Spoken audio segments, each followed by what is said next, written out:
Hi, this is Mariah from the Jensen Community Center. I am out at the Amherst Fire District with Assistant Chief John Porrey from EMS. And we just wanted to talk with him for a few minutes today about, well, when I first started these interviews, we were talking about the COVID-19 pandemic, and you know, everyone was really stuck in their homes, literally. Right. And so wanted to kind of get out in the community and talk with people. Now things have changed a little bit. You know, the pandemic's still here, although, you know, things have opened up. But I wanted to talk with John about what has changed here with the EMS and what you've seen changed, and then we can talk a little bit more about Sure. EMS. Sure. Sounds good. Well, you know, a lot has changed in the last couple months. You know, come March, we started talking about the pandemic. Name came out, you know, COVID-19, the coronavirus. And of course, you know, we do a lot of training on things. We train on car accidents, bus accidents, chemical things, you know, mass shootings and things like that.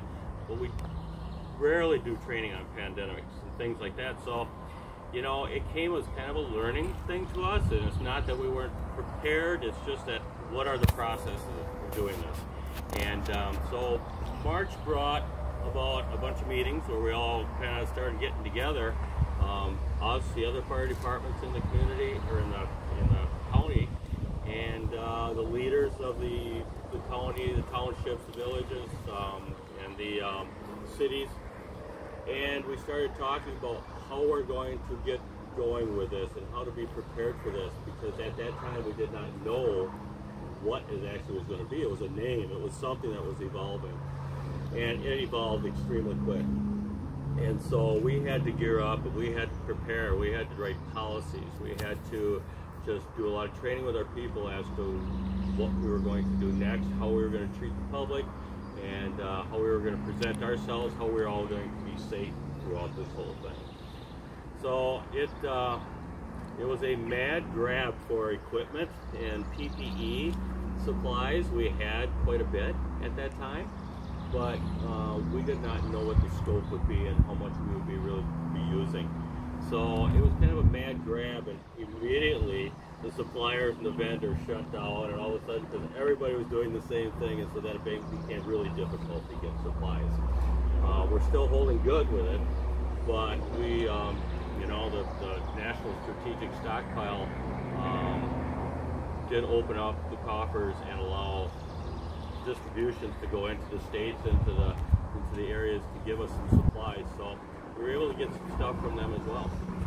But we had to gear everybody up. Everybody had to be on the same page of doing the same thing so that we could be safe. Right, right. And so, you know, since all that is happening, I mean, we're a small community and unique in Amherst that we have an ambulance here. Right. Were things slower for you during that time, or busier?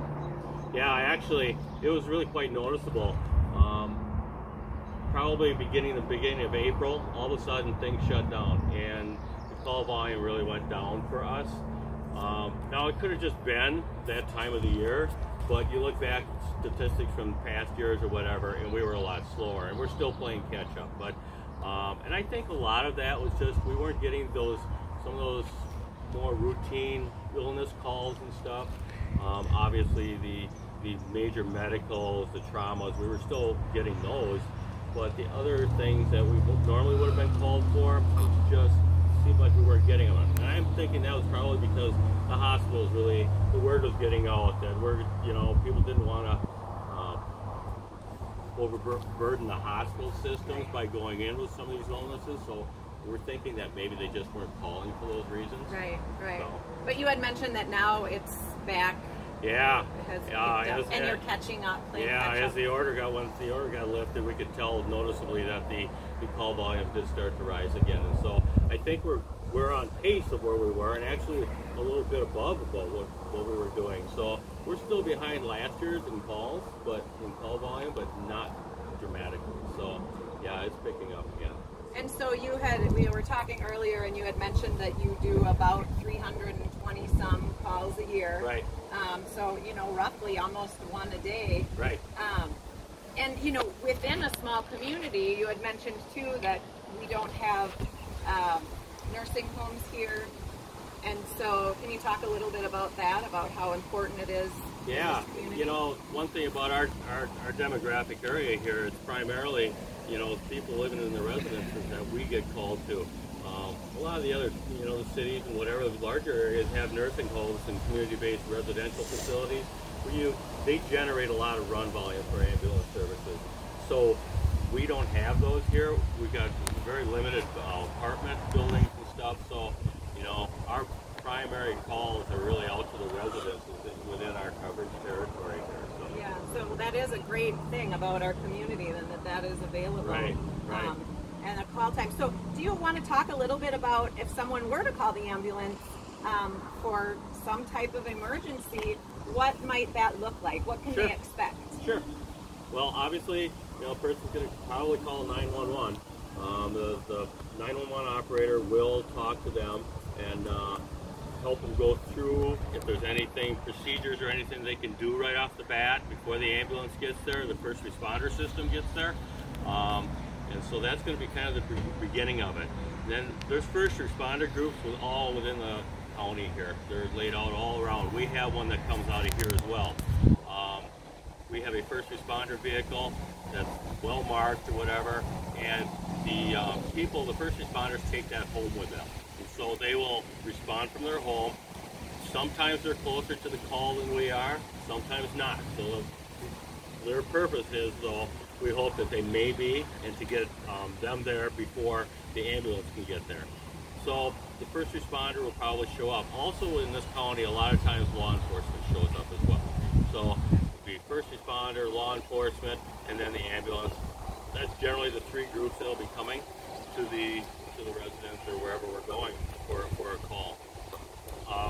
At this point in time, because of the pandemic, we haven't loosened any of our procedures at all since the beginning of this. And we still will come in with our masks on. If it's unknown what the issue is and the person could be, you know, have a contagious disease or something like that, we would probably be wearing a face shield. We would probably be wearing a gown.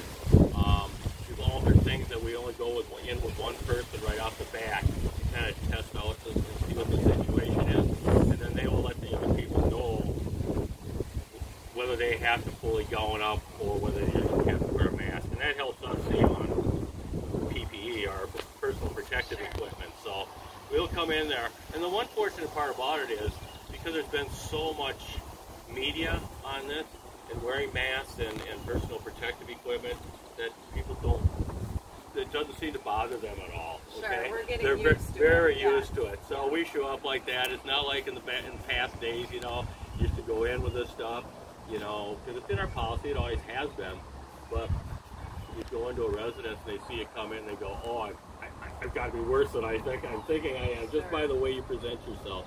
But people are used to it. So so we will wear the mask, and we put masks on the patients as well. So it's kind of a, you know, it's a protection for both of us. That is the purpose of the whole thing, is just to be a protection for each entity. We obviously can't afford to lose people, you know, out of our system. People are out for a couple weeks quarantining, you know, or if somebody got infected here, we'd have to send a whole bunch. It'd be pretty hard to operate. So we're very concerned about protecting ourselves. So yeah, we always come in on any call, we come in with a certain amount of equipment. There's a main bag that we carry. We'll probably bring in our heart monitor as well, because that does blood pressures, pulse ox, and all this other kind of stuff on it. And so we bring all the equipment in right off the bat. So there may be quite a few people in there initially, you know. So it's nothing to worry about. We're just all there to help each other out. Yeah. So, you know, after that, then the process goes on. We do a lot of our skills right in the house before we leave.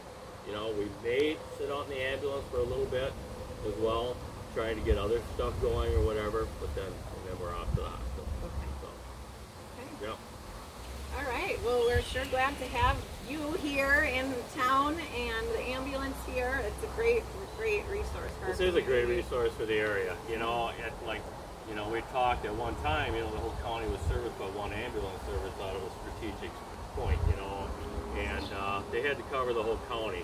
And Amherst really fought to get an ambulance back in here, and that was back in 8. And then the levels of service from the initial EMT service that they brought went up to an intermediate level, and now I think 2 years ago now we're a paramedic service, which is what's provided throughout the whole county. So it really, you know, given there's not a whole lot of population on the east end of this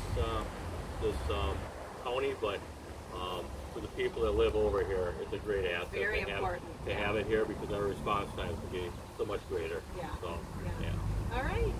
Well, thank you so much for spending time with us today. You're welcome. And thank you take care and stay safe. Yeah, same with everybody. You're right. So thank you. Thanks.